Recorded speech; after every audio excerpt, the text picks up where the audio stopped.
Get Punjabi ਦੇ ਦਾਨਸ਼ਵਰ ਦਰਸ਼ਕਾਂ ਤੇ ਸੁਚੇਤ ਸਰੋਤਾ ਜਨਾਂ ਦਾ ਵਕਫੇ ਦੇ ਬਾਅਦ ਦੇਗਾ ਸਵਾਗਤ ਹੈ। ਜਿੰਨਾ ਕੁ ਸਮਾਂ ਹੈ ਤੁਹਾਡੇ ਨਾਲ ਗੁਰੂ ਕਲਗੀਧਰ ਪਿਤਾ ਦੀ ਉਸ ਅਥਾਹ ਬਾਣੀ ਦੇ ਵਿੱਚੋਂ ਕੁਝ ਸਮਝਣ ਦੀ ਕੋਸ਼ਿਸ਼ ਕਰਾਂਗੇ। ਇੱਕ ਹਜ਼ੂਰ ਦੀ ਰਚਨਾ ਹੈ ਸ਼ਸਤਰ ਨਾਮ ਮਾਲਾ, ਜਿਸ ਦੇ ਵਿੱਚ ਸ਼ਸਤਰਾਂ ਦੇ ਨਾਮ ਗੁਰੂ ਸਾਹਿਬ ਨੇ ਇਤਨਾ ਕੁਝ ਉਹਨਾਂ ਨੇ ਸਿਰਜਿਆ ਹੈ ਨਾਵਾਂ ਨੂੰ, ਜਿਸ ਨੂੰ ਪੜ੍ਹ ਕੇ ਜਿਹੜੇ ਸਾਹਿਤਕਾਰ ਹਨ ਉਹ ਵੀ ਉਂਗਲਾਂ ਥੱਲੇ ਦੰਦਾਂ ਥੱਲੇ ਉਂਗਲੀਆਂ ਦਬਾਉਂਦੇ ਹਨ ਕਿ ਗੁਰੂ ਸਾਹਿਬ ਦੀ ਸ਼ਬਦਾਵਲੀ ਔਰ ਵੋਕੈਬਲਰੀ ਕਿਤਨੀ ਕਮਾਲ ਦੀ ਹੈ। ਹਜ਼ੂਰ ਕਹਿੰਦੇ ਹਨ, ਅਸ ਕਿਰਪਾਨ ਖੰਡੋ ਖੜਗ ਤੁਪਕ ਤਬਰ ਅਰ ਤੀਰ, ਸੈਫ ਸਰੋਹੀ ਸਹਿਥੀ ਇਹ ਹਮਾਰੇ ਪੀਰ, तीर तू ही सहथी तू ही तबर तलवार, नाम तिहारो जो जपे भये सिंध पापार, काल तू ही तेग अर तीर, तू ही निशानी जीत की आज तू ही जगबीर। ਜਿਹੜੀ ਚੀਜ਼ ਆਪ ਜੀ ਨਾਲ ਇੱਕ ਸਾਂਝੀ ਕਰਨੀ ਹੈ, ਹਜ਼ੂਰ ਨੇ ਇੱਕ ਸਿਰਫ ਉਹਦੇ 'ਚੋਂ ਇੱਕ ਤੁਕ ਅਗਰ ਜੇ ਇਹ ਤੁਹਾਡੇ ਅੰਦਰ ਕੁਝ ਚਾਹ ਪੈਦਾ ਕਰ ਸਕੇ ਗੁਰੂ ਸਾਹਿਬ ਦੀ ਉਸ ਬਾਣੀ, ਮਹਿੰਗੀ ਬਾਣੀ ਨੂੰ ਸਮਝਣ ਲਈ। ਹਜ਼ੂਰ ਕਹਿੰਦੇ ਹਨ, ਹਰ ਪਤ ਪਤ ਪਤ ਪਤਣੀ ਆਦ ਭਣੀਜੀਏ, ਅਰਣੀ ਤਾਕੇ ਅੰਤ ਸ਼ਬਦ ਕੋ ਦੀਜੀਏ, ਸਕਲ ਤੁਪਕ ਕੇ ਨਾਮ ਚਤੁਰ ਜੇ ਜਾਨੀਏ, ਹੋ ਕਬਿਤ ਕਾਬ ਕੇ ਮਾਂਝ ਨਿਸ਼ੰਕ ਬਖਾਨੀਏ। ਹੁਣ ਜੇ ਅਸੀਂ ਪਾਠ ਕਰ ਜਾਈਏ ਲੰਘ ਜਾਈਏ, ਪਰ ਤੁਸੀਂ ਦੇਖੋ ਸਾਹਿਤਕਾਰ ਇਸ ਲਾਈਨ 'ਤੇ ਰੁਕ ਜਾਂਦੇ ਹਨ। ਹਰ ਦਾ ਅਰਥ ਹਾਥੀ ਹੈ।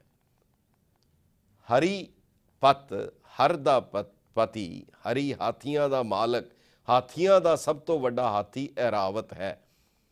ਹੁਣ ਹਜ਼ੂਰ ਕਹਿ ਰਹੇ ਹਨ, ਹਰ ਪਤ ਪਤ, ਹਰਪਤ ਐਰਾਵਤ ਹੈ ਔਰ ਹਰਪਤ ਦਾ ਪਤ ਜਿਹੜਾ ਹੈ ਉਸ ਦਾ ਮਾਲਕ ਇੰਦਰ ਹੈ, ਔਰ ਹਰ ਪਤ ਪਤ ਉਸ ਇੰਦਰ ਦਾ ਮਾਲਕ ਪਤਨੀ ਹੈ, ਉਹਦੀ ਫੌਜ ਹੈ।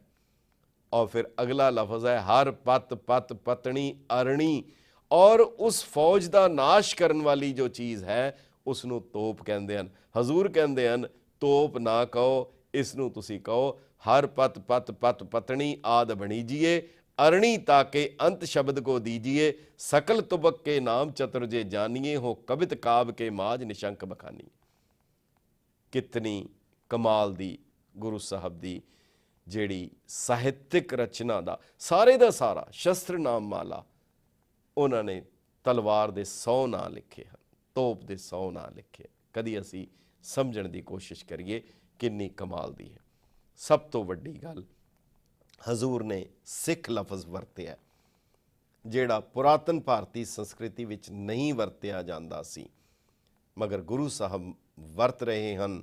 ਦੇ ਸ਼ਿਵਾ ਬਰ ਮੋਹੇ ਇਹ ਸ਼ੁਭ ਕਰਮਨ ਤੇ ਕਬਹੂ ਨ ਟਰੋ, और फिर अखीर चार सिख हों अपने ही मन को, एह लालच हों गुण तोहे उचरो, जब आव की औद निदान बने अत ही रण में तब जूझ मरो। गुरु साहब ने मौत तो छुट्टी नहीं मंगी, मौत दे डर तो छुट्टी मंगी है। हजूर बेनती करदे हैं, हे वाहिगुरू मरण काल का त्रास निवरिए। असी रोज़ लंघ जाने हाँ, कमाल दा लफज है, जब उद करख करा कर तारा, परजा तरत तब देह अपारा, जब या करख करत हो कब हूँ तुम मैं मिलत देहे दर सब हूँ। साइंस का एक प्रिंसीपल है, एक कुदरत की रचना एक्सपेंशन ते कंट्रैक्शन हो रही है। हजूर कहते हैं, जब उद करख करा कर तारा, परजा तरत तब देह अपारा। जदों वाहिगुरू एक्सपेंशन करता है ये संसार फैल जाता है, उसकी सिरजना हो जाती है, पर जदों फिर अकरख कर लेंदा है, कंट्रैक्शन करता है, अपने वाल खिंचता है, फिर सारा कुछ उस दे विच मिल जाता है। एक गल गुरु साहब ने बहुत ही कमाल दी कही है।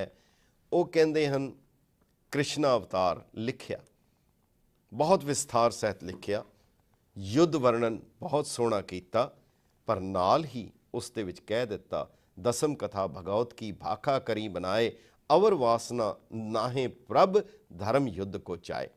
श्री कृष्ण दे उस बिरतांत दे विच श्री कृष्ण दा अखीरला रूप रणछोड़ जी है। अज भी बहुत वड्डी गिणती विच लोग अपना नाम रणछोड़ जी लिखते हैं, जिहड़ा श्री कृष्ण दी उस राजनीति का एक हिस्सा सी जिहदे विच उन्हां ने अपना रूप रणछोड़ जी बनाया। ਪਰ ਕ੍ਰਿਸ਼ਨ ਅਵਤਾਰ ਦੇ ਵਿੱਚ ਗੁਰੂ ਸਾਹਿਬ ਰਣਛੋੜ ਜੀ ਆਪਣੇ ਆਪ ਨੂੰ ਨਹੀਂ ਕਹਿੰਦੇ, ਉਹ ਰਣਜੂਝ ਦੀ ਗੱਲ ਕਰਦੇ ਹਨ। ਕ੍ਰਿਸ਼ਨਾ ਅਵਤਾਰ 'ਚ ਲਿਖਦੇ ਹਨ, ਹੇ ਰਵ ਹੇ ਸਸ ਹੇ ਕਰੁਣਾਨਿਧ, ਮੇਰੀ ਅਬੈ ਬਿਨਤੀ ਸੁਨ ਲੀਜੈ, ਔਰ ਨਾ ਮੰਗਤ ਹੋ ਤੁਮ ਤੇ ਕਛ ਚਾਹਤ ਹੋ, ਚਿਤ ਮੈਂ ਸੋਈ ਕੀਜੈ, ਸ਼ਸਤਰਨ ਸਿਉ ਅਤ ਹੀ ਰਣ ਭੀਤਰ, ਸ਼ਸਤਰਨ ਸਿਉ ਅਤ ਹੀ ਰਣ ਭੀਤਰ, ਜੂਝ ਮਰੋ ਤੋ ਸਾਚ ਭਤੀਜੈ। ਇਹ ਜਿਹੜਾ ਨਿਸ਼ਾਨਾ ਗੁਰੂ ਸਾਹਿਬ ਨੇ ਦਿੱਤਾ, ਔਰ ਜਿਹੜੇ ਨਾਮ ਹੈ, ਜਿਵੇਂ ਗੁਰੂ ਗ੍ਰੰਥ ਸਾਹਿਬ ਦੇ ਵਿੱਚ ਸਾਰੇ ਨਾਮ ਆ ਗਏ। ਹਜ਼ੂਰ ਕਹਿ ਰਹੇ ਹੈ, ਮਹਾਮੂੜ ਕਛ ਭੇਦ ਨਾ ਜਾਣਤ, ਮਹਾਦੇਵ ਕੋ ਕਹਿ ਸਦਾ ਸ਼ਿਵ। ਇੱਕ ਥਾਂ ਲਿਖਦੇ ਹਨ, ਦੇਵ ਦੇਵਤਾਨ ਕੋ ਸੁਰੇਸ਼ ਦਾਨਵਾਨ ਕੋ, ਜਿਹੜਾ ਦੇਵਤਿਆਂ ਦਾ ਵੀ ਦੇਵਤਾ ਹੈ ਉਹ ਵਾਹਿਗੁਰੂ, ਜਿਹੜੇ ਵੱਡੇ ਵੱਡੇ ਸੁਰੇਸ਼ ਹੈ ਉਹਨਾਂ ਦਾ ਦਾਨਵਾਨ ਜਿਹੜਾ ਹੈ, ਦਾਨਵਾਂ ਦਾ ਵੀ ਦਾਨਵ ਉਹ ਵਾਹਿਗੁਰੂ। ਦੇਵ ਦੇਵਤਾਨ ਕੋ ਸੁਰੇਸ਼ ਦਾਨਵਾਨ ਕੋ, ਮਹੇਸ਼ ਗੰਗਧਾਨ ਕੋ, ਜਿਸ ਨੇ ਸਿਰ ਦੇ ਵਿੱਚ ਗੰਗਾ ਧਾਰਨ ਕੀਤੀ ਹੈ ਉਹ ਵਾਹਿਗੁਰੂ, ਉਸ ਨੂੰ ਮੈਂ ਪੂਜਦਾ ਹਾਂ, ਹੋਰ ਮੈਂ ਕਿਸੇ ਨੂੰ ਨਹੀਂ ਪੂਜਦਾ। ਬੜੀ ਕਮਾਲ ਦੀ ਇੱਕ ਲਾਈਨ ਹੈ। ਗੁਰੂ ਨਾਨਕ ਸਾਹਿਬ ਨੇ ਜਿਸ ਵੇਲੇ ਲਿਖਿਆ ਕਿ ਅਲਮਲ ਖਾਈ ਸਿਰ ਛਾਈ ਪਾਈ, ਮੂਰਖ ਅੰਧੇ ਪਤ ਗਵਾਈ, ਕਿਤਨੇ ਉਸ ਕਰਮ ਕਾਂਡ ਦੇ ਬਾਰੇ ਕਿਤਨਾ ਕੁਝ ਲਿਖਿਆ, ਪਰ ਗੁਰੂ ਸਾਹਿਬ ਦੇ ਇੱਕ ਵਿਅੰਗਮਈ ਉਹਨਾਂ ਦੀ ਰਚਨਾ ਹੈ, ਖੂਕ ਮਲਹਾਰੀ। ਜੇਕਰ ਗੰਧ ਖਾਣ ਦੇ ਨਾਲ ਹੀ ਵਾਹਿਗੁਰੂ ਦੀ ਪ੍ਰਾਪਤੀ ਹੋ ਜਾਏ ਤਾਂ ਫਿਰ ਸੂਰ ਨੂੰ ਉਸ ਤੋਂ ਪਹਿਲੇ ਮਿਲੇਗਾ। ਗੱਜ ਗਧਾ ਵਿਭੂਤ ਧਾਰੀ, ਜੇ ਵਿਭੂਤੀ ਲਗਾਉਣ ਨਾਲ ਵਾਹਿਗੁਰੂ ਮਿਲੇਗਾ ਫਿਰ ਤੇ ਹਾਥੀ ਤੇ ਗਧੇ ਨੂੰ ਪਹਿਲਾਂ ਮਿਲੇਗਾ। ਗਿੱਧੂਆ ਮਸਾਨ ਵਾਸ ਕਰਿਓ ਹੀ ਕਰਤ ਹੈ, ਗਿੱਧ ਮਸਾਣਾ 'ਚ ਹੀ ਵਾਸ ਕਰਦੇ ਹਨ। ਘੁੱਗੂ ਮੱਟ ਬਾਸੀ ਲੱਗੇ ਡੋਲਤ, ਉਦਾਸੀ ਮ੍ਰਿਗ ਤਰਵਰ ਸਦੀਵ, ਮੌਨ ਸਾਧੇ ਹੀ ਮਰਤ ਹੈ। ਦਰਖਤ ਸਾਰੀ ਜ਼ਿੰਦਗੀ ਕੱਢ ਜਾਂਦੇ ਹਨ ਚੁੱਪ ਰਹਿ ਕੇ, ਮੌਨ ਵਰਤ ਧਾਰਨ ਦੇ ਨਾਲ ਨਹੀਂ ਵਾਹਿਗੁਰੂ ਮਿਲ ਸਕਦਾ। ਜੇਕਰ ਵਿਆਹ ਨਹੀਂ ਕਰਾਉਣ ਦੇ ਨਾਲ ਵਾਹਿਗੁਰੂ ਮਿਲੇ, ਹਜ਼ੂਰ ਕਹਿੰਦੇ ਹਨ, ਬਿੰਦ ਕੇ ਸਧਈਆ ਤਾਹੀਂ ਹੀਜ ਕੀ ਵਡਈਆ ਦੇਤ। ਜੇ ਬਿੰਦ ਧਾਰਨ ਦੇ ਨਾਲ, ਰੱਖਣ ਦੇ ਨਾਲ ਵਾਹਿਗੁਰੂ ਮਿਲ ਜਾਏ ਤਾਂ ਹੀਜੜੇ ਜਿਹੜੇ ਹੈ ਉਹ ਪਹਿਲਾਂ ਪ੍ਰਾਪਤ ਕਰਨਗੇ। ਬੰਦਰਾ ਸਦੀਵ ਪਾਏ ਨਾਗੇ ਹੀ ਫਿਰਤ ਹੈ, ਜਿਹੜੀ ਗੱਲ ਗੁਰੂ ਨਾਨਕ ਸਾਹਿਬ ਨੇ ਕਹੀ ਸੀ, ਪਗ ਓਪੇ ਤਾਣਾ ਆਪਣਾ ਕੀਆ ਕਮਾਣਾ। ਪਰ ਇੱਕ ਗੱਲ ਗੁਰੂ ਗੋਬਿੰਦ ਸਿੰਘ ਸਾਹਿਬ ਬਹੁਤ ਸਪਸ਼ਟ ਲਫ਼ਜ਼ਾਂ ਵਿੱਚ ਕਹਿ ਰਹੇ ਹਨ, ਕਹਿੰਦੇ ਹਨ, ਇੱਕ ਗੱਲ ਯਾਦ ਰੱਖਣਾ, ਇਹ ਜਿੰਨੇ ਲੋਕ ਹਨ ਜਿਹੜੇ ਇਸ ਤਰ੍ਹਾਂ ਦੇ ਕੇਵਲ ਭੇਖ ਧਾਰੀ ਹਨ, ਇਹ ਦੋ ਚੀਜ਼ਾਂ ਦੇ ਵਿੱਚ ਬੜੇ ਪ੍ਰਵੀਨ ਹੋਣਗੇ, ਇਹ ਦੋ ਚੀਜ਼ਾਂ ਦੇ ਵਿੱਚ ਐਕਸਪਰਟ ਹੋਣਗੇ। ਇਹਨਾਂ ਨੂੰ ਜਦੋਂ ਮਰਜ਼ੀ ਚੈੱਕ ਕਰ ਲੈਣਾ। ਅੰਗਨਾ ਅਧੀਨ, ਇਹ ਆਪਣੇ ਅੰਗਾਂ ਦੇ ਅਧੀਨ ਹੋਣਗੇ। ਕਾਮ ਕ੍ਰੋਧ ਮੈਂ ਪ੍ਰਵੀਨ, ਇਹ ਕਾਮ ਔਰ ਕ੍ਰੋਧ ਦੇ ਵਿੱਚ ਇਹਨਾਂ ਦੇ ਕੋਲ ਪ੍ਰਵੀਨਤਾ ਹਾਸਲ ਹੋਏਗੀ। ਇੱਕ ਗਿਆਨ ਕੇ ਬਹੀਨ ਛੀਨ, ਕੈਸੇ ਕਹਿ ਤਲਤ ਹੈ, कैसे तरत है, ਗਿਆਨ ਕੇ ਬਹੀਨ ਛੀਨ ਕੈਸੇ ਤੋਂ ਤਰਤ ਹੈ। ਇਹ ਗੁਰੂ ਗੋਬਿੰਦ ਸਿੰਘ ਸਾਹਿਬ ਦਾ ਸਾਰਾ ਕੁਛ ਹੈ। ਪਰ ਨਾਲ ਕਹਿੰਦੇ ਹਨ, ਇਹਨਾਂ ਲਈ ਵੀ ਪਖੰਡ ਕਰਨਾ ਜ਼ਰੂਰੀ ਹੈ, ਕਿਉਂਕਿ ਪੇਟ ਹੇਤ ਨਰ ਡਿੰਬ ਦਿਖਾਈ, ਡਿੰਬ ਕਰੇ ਬਿਨ ਪਾਈਅਤ ਨਾਹੀਂ। ਜੇਕਰ ਪੇਟ ਨਾ ਹੁੰਦਾ ਸ਼ਾਇਦ ਇਹਨਾਂ ਨੇ ਵੀ ਇਹ ਨਹੀਂ ਸੀ ਕਰਨਾ। ਪਰ ਉਹ ਨਾਲ ਜ਼ਰੂਰ ਕਹਿੰਦੇ ਹਨ, ਆਂਖਨ ਭੀਤਰ ਤੇਲ ਕੋ ਡਾਰ ਸਲੋਗਨ, ਨੀਰ ਬਹਾਏ ਦਿਖਾਵੇਂ। ਇਹਨਾਂ ਲੋਕਾਂ ਤੋਂ ਹੁਸ਼ਿਆਰ ਰਹਿਣਾ ਜਿਹੜੇ ਅੱਖਾਂ 'ਚ ਤੇਲ ਪਾ ਕੇ, ਅਥਰੂ ਵਗਾ ਵਗਾ ਕੇ ਤੁਹਾਨੂੰ ਭਰਮਾਉਣ ਦੀ ਕੋਸ਼ਿਸ਼ ਕਰਨਗੇ। ਜੋ ਧਨਵਾਨ ਲਖੇ ਨਿਜ ਸੇਵਕ, ਤਾਂ ਹੀ ਪਰੋਸ ਪ੍ਰਸਾਦ ਜਿਮਾਵੇ। ਜੋ ਧਨਹੀਨ ਲਖੇ ਤੇ ਦੇਤ ਨ ਮੰਗਤ, ਜਾਤ ਮੁਖੋ ਨ ਦਿਵਾਵੇ।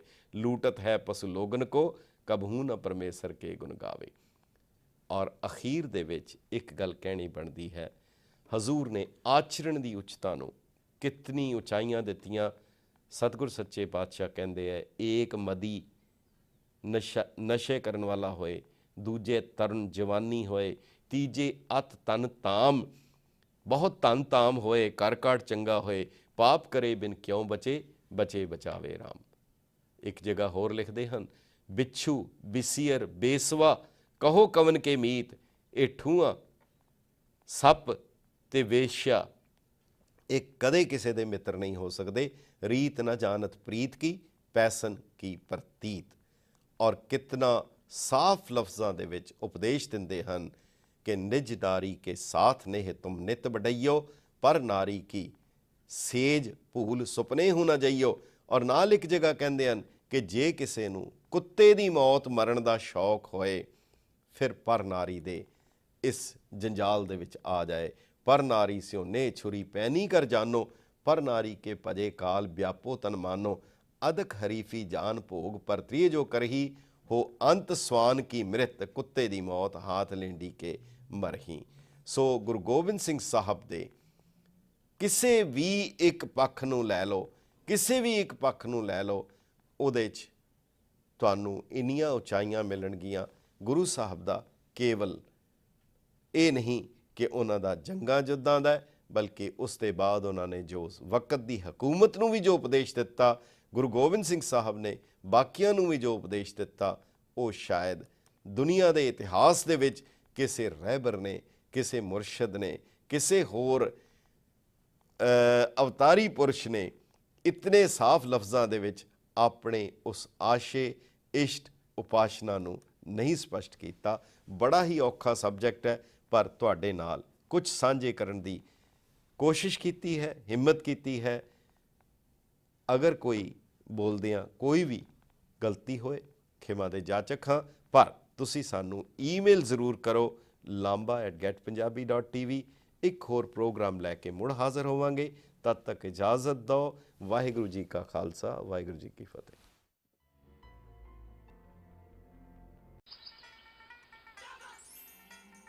अपनी बोली अपनी पहचान।